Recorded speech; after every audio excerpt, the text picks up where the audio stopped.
Before we get into today's chat, quick one. If you're not 100% sure how your HR is really holding up, take our free HR health check.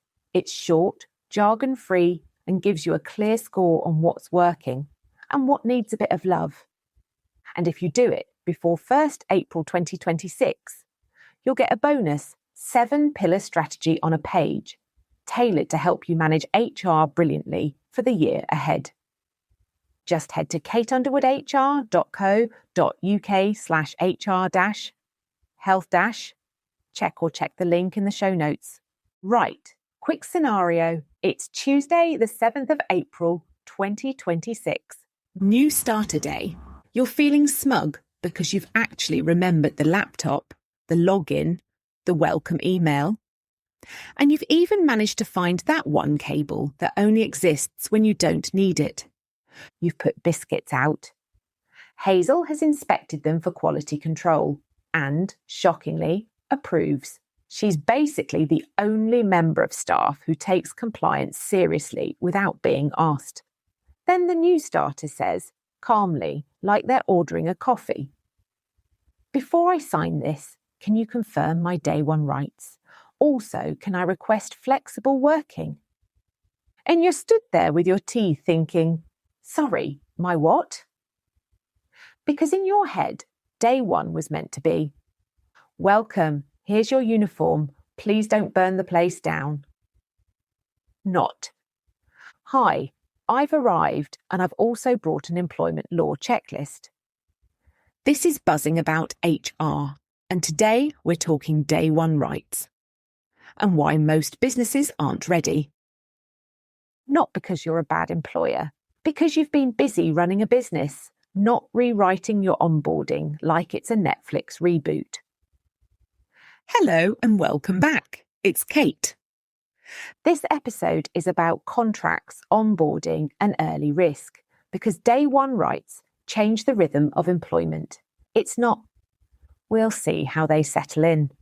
It's, they're in. And the clock is already ticking. And I'm not here to scare you.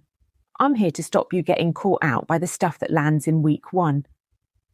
Because week one is now where a lot of issues start. Not because people are trying it on, because people are more informed, more confident, and more likely to challenge things that don't make sense. Also, can we be honest? Sometimes your processes don't make sense. They're just what you've always done, because you made them up in 2018 on a Tuesday when you were tired. No judgment. We've all been there. Hazel's currently staring at me like she wants me to hurry up and get to the part where someone drops a biscuit. She's very results-driven. The Hive brief. Here's the myth. Day one rights mean I have to say yes to everything. Nope. Day one rights mean more things can be requested earlier. People are more aware of what they can ask for, and you need your paperwork and your managers aligned from day one. Because the real risk isn't the law itself. It's the messy gap between what you do in practice and what your documents say you do. SMEs get caught because onboarding often goes like this. Welcome, here's the uniform. Ask if you need anything. And that's lovely, but it's not enough anymore. Because if a new starter asks a question on day one and 3 different people give 3 different answers, you've just created what I call a future problem. And future problems are expensive. Also, day one rights doesn't mean you must be corporate. It means you must be clear. Clarity is the SME superpower. The sting. Right. Here are the 4 places. Day one rights catch. SMEs out. And exactly what to do. 1. Contracts that don't match reality. If your contract says one thing and your team does another, day one rights will expose it. Examples. Your hours are 9 to 5, but everyone starts at 8:30 because that's what we do here. Overtime is authorised, but it's basically assumed and approved by emoji. Probation reviews happen, but nobody actually does them, and then everyone acts surprised when the person is still rubbish at month 6. Holiday is booked via manager, but it's actually WhatsApp chaos, and Sandra has booked Ibiza using a thumbs-up reaction as approval. Fix. Update the contract basics. Align onboarding with what you actually do. Create one welcome pack that matches reality. And here's your golden rule. If you can't explain it clearly on day 1, it's not ready. Now let's make this practical. A contract versus reality audit is not a full rewrite. It's 3 questions. What do we say the rules are? What do we actually do? Where are the gaps? That's it. And if you find gaps, you have 2 choices. Change what you do or update the paperwork to reflect reality. Because the fastest route to drama is pretending reality isn't happening. Hazel just sighed. She hates denial. She's very emotionally mature. 2. Onboarding conversations that create accidental promises. This is the big one. You're trying to be kind. You want them to feel welcomed, so you say things like, "Don't worry, we're flexible. You can always do Fridays from home. We'll sort your hours once you're settled. Pay rises happen quickly if you're good." And now you've created expectations on day 1. And here's the thing. It's not that you can't be flexible. It's that you need to be specific. Because in small businesses, the casual yes is deadly. It becomes, "That's what Kate promised." And then, when you try to adjust it later, it becomes, "They've gone back on their word." Fix.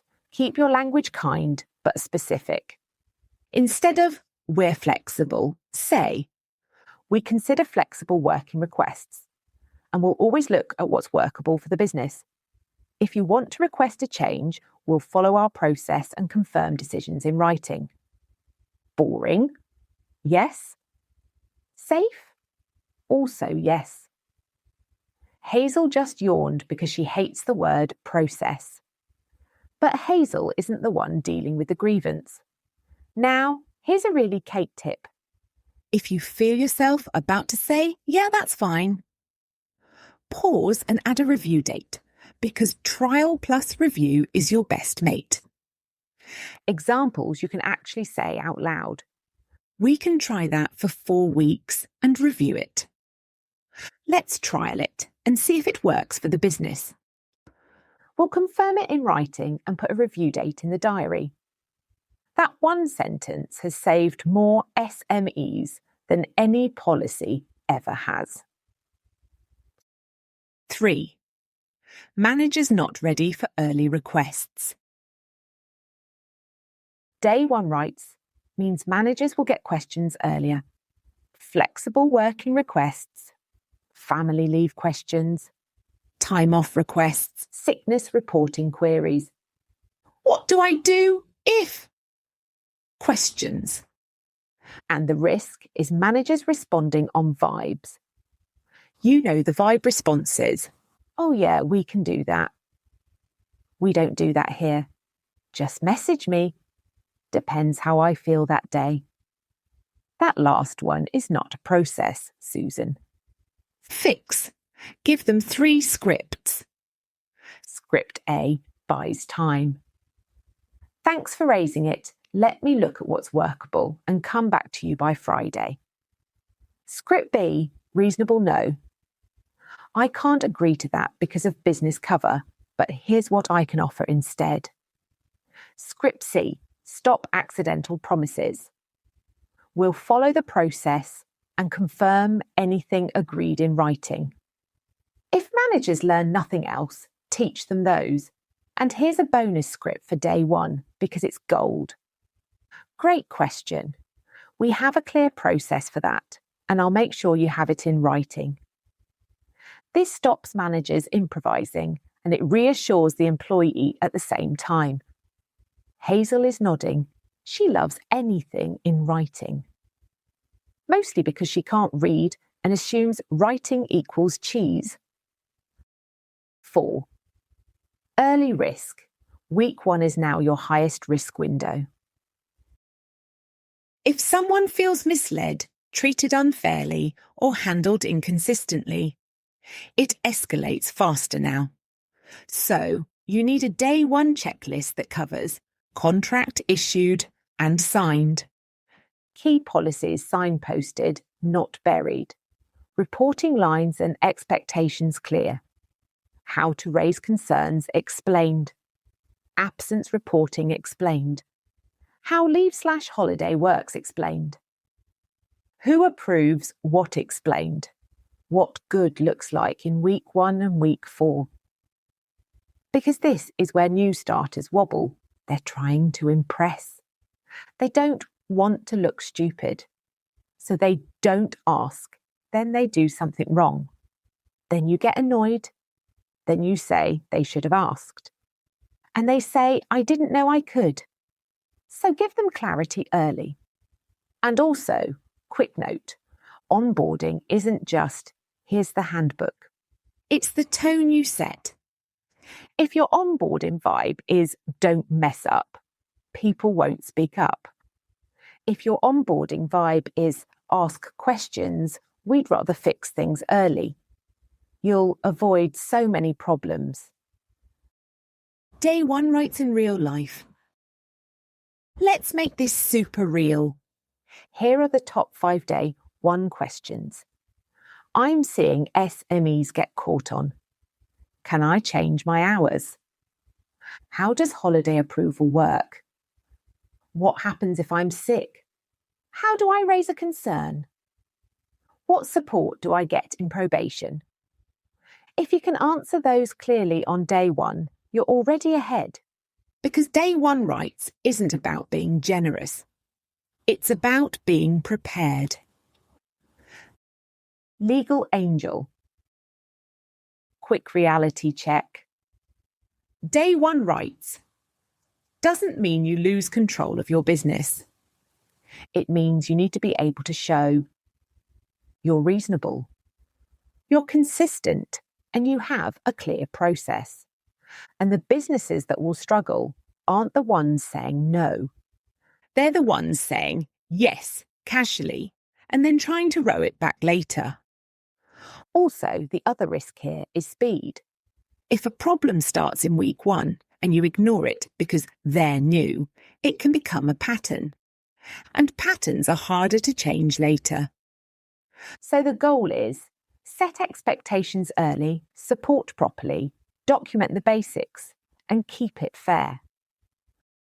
Small business actions.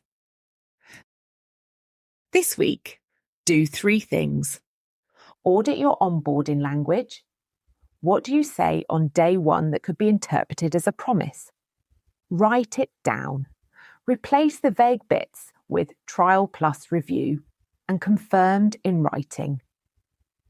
Audit your contract versus reality. Pick 3 things: hours, overtime, holiday, probation. Where are you winging it? Where are you relying on memory? Train managers on the 3 scripts. Put them on a 1-pager. Email it, print it, stick it by the kettle. Make it unavoidable. And if you want a 4th, because I'm feeling generous, create a day 1 mini FAQ. 1 page, 10 questions, clear answers. Done. This week's challenge, write a day. 1 writes, welcome paragraph. You can use every time. Something like, welcome to the team. We'll support you to settle in, and we have clear processes for requests like flexible working, holiday and time off. If you want to request a change, we'll look at it reasonably, consider what's workable, and confirm outcomes in writing. Then actually use it, because consistency is what makes this work. Day 1 writes aren't scary. Being unprepared is scary.